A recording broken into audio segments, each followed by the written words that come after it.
Hi friends. నా పేరు మొహమ్మద్ రబ్బానీ అండి. మాది తూర్పుగోదావరి జిల్లా మండపేట. నేను గత 20 సంవత్సరాల నుంచి మొబైల్ ఫీల్డ్‌లో ఉన్నాను. నాకు హార్డ్‌వేర్ అంటే పిచ్చండి. మొబైలు, మదర్ బోర్డ్ మీద పనిచేయటం, ఐసీస్ రీబాల్ చేయటం, హార్డ్‌వేర్‌లో ఎక్కువగా నేను పనిచేసేటటువంటి వాడిని. అయితే ఏంటంటే సాఫ్ట్‌వేర్‌లో కొద్దిగా వీక్‌గా ఉండేవాడిని నేను. ఈ పీసీసీ అకాడమీ వైజాగ్ గురించి నేను ఇన్‌స్టాగ్రామ్‌లో తెలుసుకొని, ఒకసారి ప్రసాద్ సార్‌కి కాల్ చేయడం జరిగింది. ప్రసాద్ సార్ యొక్క మాటలు విని నేను సార్ ఏం చెప్పారు అంటే, "మీరు ఒకసారి వస్తే బావుంటుంది సారు డైరెక్ట్‌గా. వచ్చి మీరు డెమో క్లాస్ వినండి. అసల మా క్లాసు ఏ విధంగా జరుగుతది, ఏంటి అనేది" ఆయన చెప్పడం జరిగింది. తర్వాత నేను ఒకరోజు వైజాగ్ వచ్చిన సందర్భంగా క్లాస్ విన్నాను. ఆ క్లాస్‌లో first of all point Prithvi sir చెప్పినటువంటి థియరీ ఏదైతే ఉందో అది నాకు బాగా నచ్చింది. నేను ఏ గురువుల దగ్గర కూడా ఆ టైప్ ఆఫ్ థియరీ నేను చూడలేదు.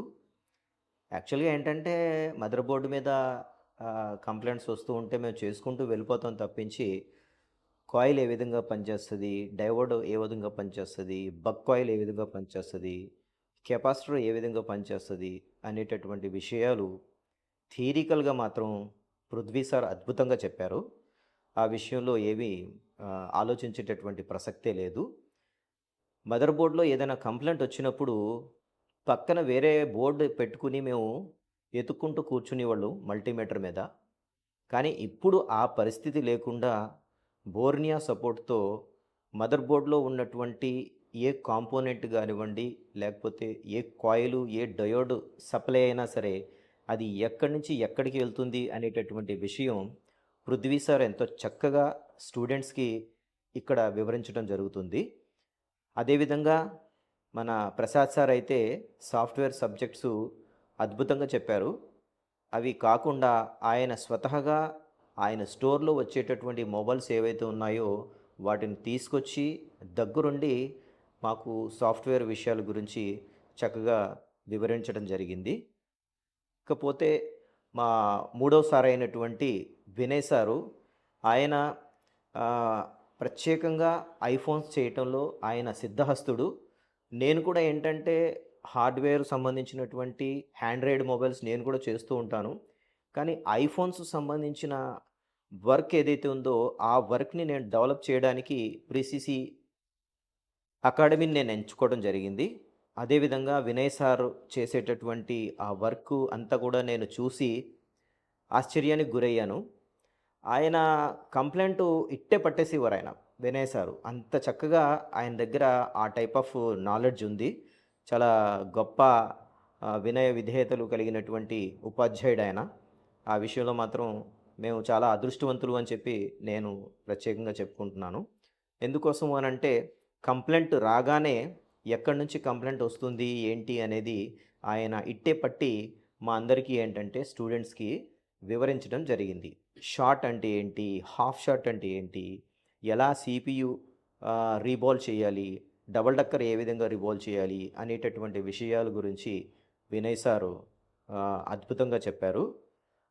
తర్వాత ఈ గ్లాసెస్ వర్క్ వచ్చేసరికి మన రాము సార్ అయితే మాత్రం అద్భుతంగా ఆయన కూడా విషయాన్ని చక్కగా అర్థమయ్యేటటువంటి రీతిలో ఆయన స్టూడెంట్స్‌కి తెలియపరచడం జరిగింది. అన్ని విషయాల్లో కూడా 30 రోజుల్లో ప్రతి విషయాన్ని కూడా క్షుణ్ణంగా తెలియపరిచి విద్యార్థులందరికీ ఏంటంటే ఉపాధి కల్పించేటటువంటి సదవకాశాన్ని వీరు పీసీసీ అకాడమీ వాళ్ళు కల్పిస్తున్నారు. ఇక్కడ ఒక ఆలోచించేటటువంటి విషయం ఏమిటి అనంటే అది ప్రత్యేకంగా ఒక పెద్ద వ్యక్తిని అయ్యుండి, నేను ఈ వర్క్ మీద ఒక ఫ్యాషనబిలిటీగా నేనొచ్చి ఇక్కడ వర్కు ఇంకా అభివృద్ధి చేసుకోవాలి, అప్‌డేట్ చేసుకోవాలి అనేటటువంటి లక్ష్యంతో నేను ఇక్కడికి రావడం జరిగింది. అదేవిధంగా నాకు సార్స్ అందరూ కూడా సహకరించారు. కానీ స్టూడెంట్స్ విషయానికొచ్చేసరికి మాత్రం వారు వచ్చి అమౌంట్ కట్టి వాళ్ళు ఏంటంటే తమ యొక్క సమయాన్ని వృధా చేసుకోవటం, ఇంకా సార్స్ ఏ సబ్జెక్ట్స్ అయితే చెప్తున్నారో ఆ సబ్జెక్ట్స్ని ఫాలో అవ్వకపోతే వారు ఎంతమాత్రం కూడా డెవలప్ కారు. కానీ కంపల్సరీగా సార్స్ ఏదైతే చెప్తున్నారో దాన్ని ఫాలో చేయాలి. ఇంకా మన యొక్క మైండ్స్లో పెట్టుకోవాలి. అప్పుడే మనం ముందుకెళ్ళగలుగుతాం. ఇంకా సాఫ్ట్‌వేర్స్ గురించి ఏ విషయాలైతే చెప్తున్నారో వాటిని మనం ప్రతిరోజు కూడా అధ్యయనం చేస్తూ ఉండాలి. అధ్యయనం చేసినప్పుడే మనలో సబ్జెక్టు ఈజీగా మనలో వస్తుంది. ఒకవేళ అధ్యయనం చేయకపోతే సబ్జెక్ట్ అనేటటువంటిది మన దగ్గర ఉండదు.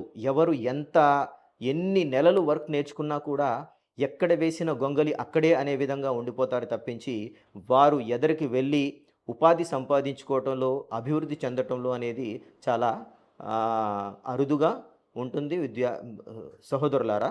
అయితే ముఖ్యంగా మనం సమయాన్ని కేటాయించాము, ధనాన్ని వెచ్చించాము అని అంటే శ్రద్ధగా ఉపాధ్యాయులు ఏవైతే చెప్తున్నారో వారి యొక్క మాటలను విని, అది మనం నోట్ చేసుకుని, ప్రతి విషయాన్ని వాళ్ళతో మనం ఏకీభవిస్తూ ముందుకు వెళ్ళినట్లయితే మన యొక్క జీవితం చక్కగా ఉంటుంది. విద్యార్థులు అందరూ కూడా ఈ రోజుల్లో ఉద్యోగాలు లేవు అని వారు నానా యాతనల పడే కన్నా పీసీసీ అకాడమీకి వచ్చి వారు ఒక నెల రోజులు మనే కాదు అని అనుకుంటే మొబైల్ రంగంలో వారు స్థిరపడతారు అని అనటంలో ఎంతమాత్రం కూడా అతిశయోక్తి లేదు. ఈ విషయాన్ని అందరూ కూడా గ్రహించి మీరు మీ యొక్క జీవిత లక్ష్యాన్ని నిర్ణయించుకుంటారని నేను మనవి చేస్తున్నాను. అలాగే ఈ పీసీసీ అకాడమీకి సంబంధించినటువంటి ప్రసాద్ సార్ గారి గురించి, తర్వాత పృథ్వీ సార్ గారి గురించి, వినయ్ సార్ గారి గురించి, రాము సార్ గారి గురించి, వీళ్ళందరూ కూడా మాలో ఉన్నటువంటి పనిని డెవలప్ చేశారు. దానితో పాటు ఎక్కువ శాతం ఈరోజు విద్యార్థులు నిరాశ, నిస్పృహలకు లోనైపోయి ఉంటున్నారు.